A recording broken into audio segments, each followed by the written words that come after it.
Hello and welcome to everyone. Our guest today is Justin Jaynes, UFC fighter. Thank you so much for joining. Justin, can you please say something about yourself so we can continue? Hey man, thanks for having me. Justin Jaynes here out in Las Vegas, Nevada, enjoying this really hot heat out here, man. No problem. When did you start training MMA? I started training in 2007 when I was in high school. Which is your basic foundational martial art? I'd say traditionally, I come from a wrestling background, wrestling in high school, wrestling in college, but, I really adapted to more of a boxing to a kickboxing style. Although my last couple fights, I haven't thrown a lot of kicks. I've had some foot injuries over the last couple of years, and it's really prevented me from throwing a lot of kicks. But I still love kickboxing, but I have to say I started from a wrestling base, and, I went into a boxing to a kickboxing style. Can you elaborate please your nickname? Oh, the Guitar Hero. Shit, well, that goes back to, college days, having a couple cold ones in the dorm room. We used to just jam on the Guitar Hero, and, somebody dared me to come out. If you look at my Instagram, you can check some pictures of when I used to rock the Guitar Hero all the way down to the ring. And, I didn't go by it. I haven't went by the Guitar Hero since like 2010, but Sure Dog never got rid of it. And, next thing I know, Bruce Buffer on June 20th was announcing me as the Guitar Hero. So I guess the Guitar Hero lives, and here we go, man. New chapter. Yeah, awesome nickname. Got to say. So, what do you think about Dick 1000? You fought him in early days, right? Yeah. Me and Daquan fought twice. Daquan was, the big shot coming up on the scene, and I was at 170, and the very first time we fought, I weighed in at like 168, and then he missed weight at 170, so I didn't care, dude. I just wanted to fight everybody and anybody. The very first time, our fight's on YouTube, I ended up breaking his arm about 2 minutes into the first round with an armbar. A lot of people called it a fluke. Daquan, and by the way, Daquan and I are friends. He's been an influence on my career over the last year, or I will say 6 months. He introduced me to Jason House. A lot of people called me beating him by first round armbar fluke, so we fought again, and we kept it standing for 3 rounds, and I won a 29-28 decision against him the second time we fought. But Daquan's a great guy. He's from Michigan. We have a lot of history from fighting, from just hanging out. He's a great dude, and I wish him the best with his career. What can you say about your professional debut? Oh man, I mean it's storytell, man. It's just storytell start and finish. Get called on 35, 40 hour notice, get all my medicals done, make weight, and then knock someone like Frank Camacho out in 40 seconds was pretty incredible, man. It's stuff you read about in books. What happened in your next fight after the debut? Jason called me. I was at the bar, and I was in Michigan with friends and family. Just enjoying time, and like I told Jason, Sean, and Dana, when the UFC calls, I'm going to answer the door no matter the circumstance. And I think my weight cut just got to me. I felt tired in the warm up area. Not to take anything away from Gavin Tucker, he's a awesome fighter, and he's a really tough guy, and I just didn't have any speed or any endurance to go, 3 rounds after that weight cut, man. The weight cut really got to me. I lost 35 pounds in 3 weeks, and, no excuse. Again, Gavin put it on me, man. He came ready to go. That's the best Gavin Tucker there's been in the UFC right now. He's 3-1. Man, I'm really disappointed about it. I'm really bummed about it, but you know what? I showed up. I made weight, just like I said. It's and Gavin and I thought, it could have been fight of the night. I almost put him away 2 or 3 times in the first round. Second round, he beat my ass. Third round, I caught a second wind. And when he hit me with that knee in the head, that kind of put me on Coors Street. And, I couldn't recover with lack of gas. And, being kneed in the head fucking sucks, too. So don't take that away from him. What are your thoughts on your performance against Robbie Ostovich? Say that one more time, I'm sorry. What are your thoughts on your performance against Robbie Ostovich? Man, Robbie Ostovich, I thought that was the most boring fight in my career. I don't think Robbie won. I took him down to every single round in that fight. In the third round, I was going for a guillotine choke. I was told prior to going to Hawaii that if I don't finish him, I'm not going to win the fight. I thought I did enough. He thought I did enough. He was laid up in the back, basically on a stretcher, or not on a stretcher, on a table with ice all over his body. I went out and drank some beer after. It was a very uneventful fight. It wasn't exciting. It was a bad performance by me. It was a bad performance by him, but I still, there's no way he won that fight. You know, he had never had me in danger at all. I took him down every round. I went for a couple submission attempts, had him in a tight guillotine. When I was announced the loser in that fight, I was very disappointed. But you know, it is what it is. It's just a game, and you know, I hope Robbie's having a successful career. I'm not sure how he's doing. What can you say about your Bellator debut? Oh, about Ruben Berry again. You know, another great opportunity. You know, I had 3 week notice to get down to 145, 150. I think we ended up doing a catch at like 148 or 150. I can't remember. Man, I just felt really good. You know, the weight cut, you know, was tough. It's always tough, you know, getting down below 55. And you know, I showed up and I was able to knock Ruben Berry out in the first round. And you know, leading up to that fight, he was 5-0, and then he fought Cody Stamann. And I think he got knocked out in the 5th round, or he got TKO'd in the 5th round against Cody Stamann. And then I was the next fight after that, and I was able to put him away quick. And, you know, I knocked him out in like 3 minutes of the first round with a left hook. And, yeah, that up until the Camacho fight, that was probably my favorite fight. How did you choke out Jacob Rosales? Well, I mean, I like to say I knocked him out, then choked him out. You know, if you ever get the chance to watch the fight, Jake in the first round, you know, he dropped me in the first round with the right hand, sat me to my butt. And, you know, I took a vet move. I shot in, pulled guard to recover. Second round we come out swinging.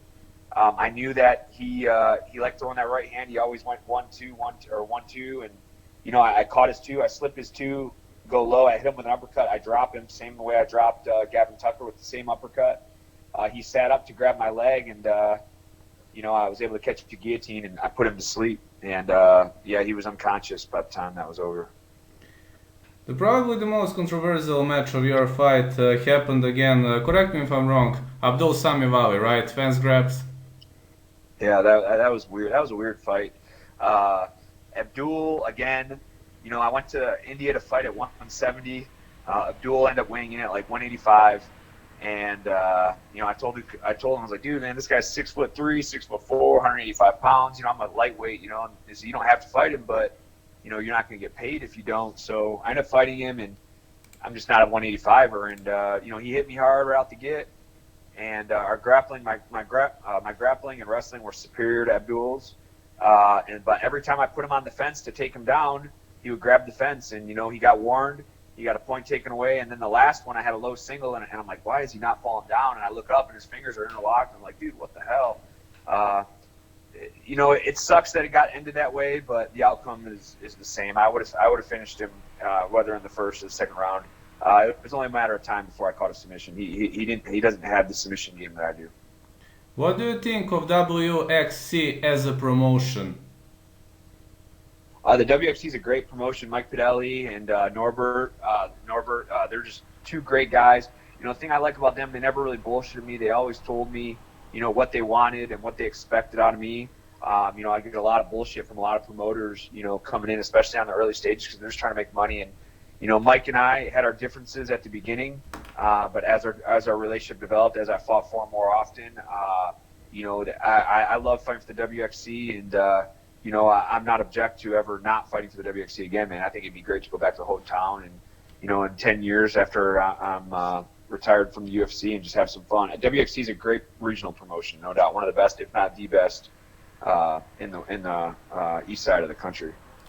What are your thoughts on your performance against James Warfield Lane, the performance before UFC, the last one? Oh man, I was really satisfied. You know, it's James is a really tough guy. You know, he has over 35 MMA fights. He has like 25 knockouts or 24 knockouts, something, you know, incredible to that. And, you know, I'm a man on a mission, man. You know, when they put him in front of me, you know, he's a bigger guy, more experienced guy, but I knew he wasn't going to slow me down and get into the UFC. So, you know, I was able to go in there, take him down, and you know, I think I hit him with like 90 unanswered shots. I mean, do I think he was hurt? No, I don't think he was hurt, but I can only pepper him with so many shots, and I think Vance stepped in at the right time. All right, your UFC debut happened against Frank Camacho, and to be honest, Frank Camacho looked like a very, very serious opponent. But I mean, way to go for a victory, but I think it was an upset, so early victory. Not downgrading your performance, but I think so early victory was one of the best upsets ever seen. How did you stop him? Man, like I said, just kind of like that James Warfield mentality. I didn't really have the time for the UFC jitters to get in. I woke up one day, and next thing I know, I'm in the cage with Frank Camacho, and I was able to approach it. It's a win-win situation. I'm a 3-1 dog in that fight, and I knew that he was going to want to stand in the pocket, but I know what kind of power I have, and all I knew going in, I needed to hit him just once or twice. Ended up being twice, and knocked him down. He got up. Was able to finish him on the cage. I think Herb Dean did a great job stepping in, just saving him up for more punishment, man. Frank's a great guy. He's a great fighter. He's still in the UFC. He has a fight coming up. I wish him the best. I hope he gets on a win streak, and if he ever wants to run it back, I'm fine with it. If he feels that he was cheated, because I'm swinging cement blocks in my hands. You actually fought stand-up with Frank Camacho, despite everybody believed you're going to take him down. So, do you think it was a critical way to win the fight? Your striking. Yeah, man. I tell you what, like, I don't really have any. I've wrestled for so long in my life. I don't really have any interest in taking guys down and winning boring decisions. I'd rather just stand and bang and get knocked out or knock my opponent out. Have exciting matches for the fans in the UFC to enjoy watching me fight. And, hopefully I'll have a long career just knocking people out and being in slugfest, man. That's all I care about, really. What you can say about your last fight against Gavin Tucker? It's bittersweet for me. The sweet part is, I was able to make weight. I lost 35 pounds on 3.5-week notice. I showed up. I did what I said I was going to do. I almost put him away 2 or 3 times in the first round. Now the bitter part, obviously, is not coming away with the win, man. Gavin's a tough guy, and I wish him the best with his career. But I'll be back. I'm going to get 2 or 3 wins, I think, in a row here. And I'd love to have a rematch with Gavin, a little bit longer of a camp, a little bit more time to prepare, and see what the outcome is. All right, this is the last question. How do you deal such a massive weight loss? And it was tough, dude. I was for 3.5 weeks. I was consuming 800 to 1,000 calories a day, and I was training 3 to 4 hours a day. And then the very last part of the weight cut, Thursday night before I went to bed, I was 12 over. I think I got down to 149 or 148 and a half that night.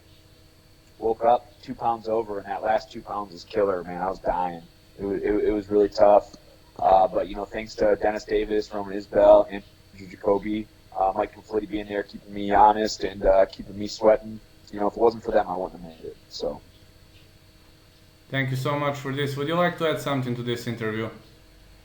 Oh man, I appreciate you reaching out to me. It's actually funny because before the Frank Camacho fight, I was watching your picks on YouTube. I've watched a couple of your picks, man. I think you do a really good job, man. So I appreciate you reaching out and having me on your show. Thank you so much. I will start creating this, and I hope to make video in 2-3 hours. I will post it and I will send you a message. Thank you so much, man. I appreciate you. I'll talk to you soon. Thank you so much. Have a great day.